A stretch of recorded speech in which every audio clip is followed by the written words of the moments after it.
Hey everyone, and welcome back to the channel. Today, we're diving deep into a major shift in global energy policy that could have huge ripple effects. The US has just made a significant move regarding Venezuela's oil and gas industry, and you'll want to understand what this means for the market, for geopolitics, and maybe even for the price you pay at the pump. So, let's break it all down. On February 10th, the US Treasury Department quietly issued something called General License 8M. Now, that might sound like a bunch of bureaucratic jargon, but trust me, it's a big deal. This license essentially gives a green light for U.S. companies and citizens to re-engage in certain oil and gas activities within Venezuela. This is a huge pivot, considering the heavy sanctions that have been in place for years. So, what exactly does this new license allow? Well, it's pretty broad. It covers the supply of U.S. goods, technology, and software needed for exploring, developing, and producing oil and gas. Think about all the specialized equipment and expertise that American companies can provide. It also includes all the logistical support that makes the industry run, things like shipping, chartering vessels, getting insurance, and performing crucial maintenance on aging infrastructure. Essentially, it's allowing U.S. firms to help get Venezuela's oil industry back on its feet. Why is this happening now? The primary goal is to help boost Venezuela's crude oil production. For years, the country's state-owned oil company, PDVSA, has struggled immensely. Its output has plummeted, partly due to the very sanctions that are now being eased. This isn't the first step either. You might remember that not too long ago, sanctions were relaxed to allow major players like Chevron and various commodity traders to resume exporting Venezuelan crude. That was a move designed to help clear out the massive inventory of oil that had been piling up, unable to be sold on the international market. This new license takes that a step further, moving from just selling existing oil to actively helping produce more of it. But, and this is a very important but, this is not a free-for-all. The Treasury Department has drawn some very clear red lines.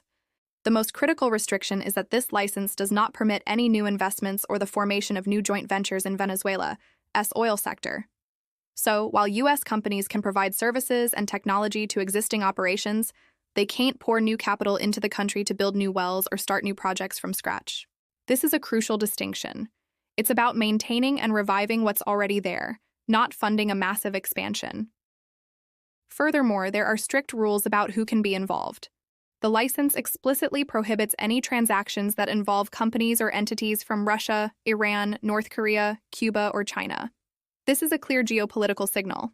The U.S. is willing to ease pressure on Venezuela, but it's not willing to let its geopolitical rivals benefit from the arrangement.